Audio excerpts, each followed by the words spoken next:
нақшаи даъвати ҷавонон ба сафи артиш дар Тоҷикистон дар як моҳи маъракаи даъват 92% иҷро гардидааст. ба иттилои вазорати мудофиаи кишвар, токунун вилояти мухтори Кӯҳистони Бадахшон, шаҳри Душанбе ва шаҳру ноҳияҳои вилояти Хатлон аз иҷрои пурраи нақшаи даъват гузориш доданд. ҳамчунин манбаъ навиштааст, ки нақшаи даъват дар вилояти Суғд 82% пурра шуда, то ин дам шаҳру ноҳияҳои Айнӣ, Кӯҳистони Мастчоҳ, Шаҳристон, Панҷакен, Истиқлол, Бӯстон ва Гулистон онро 100% иҷро карданд.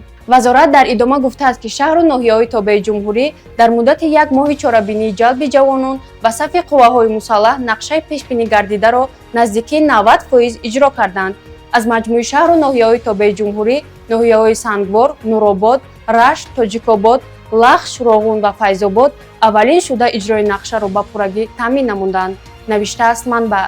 Пардифен ҳаб ҳангоми дарди сар, дарди буғум ва дандонҳо тавсия дода мешавад.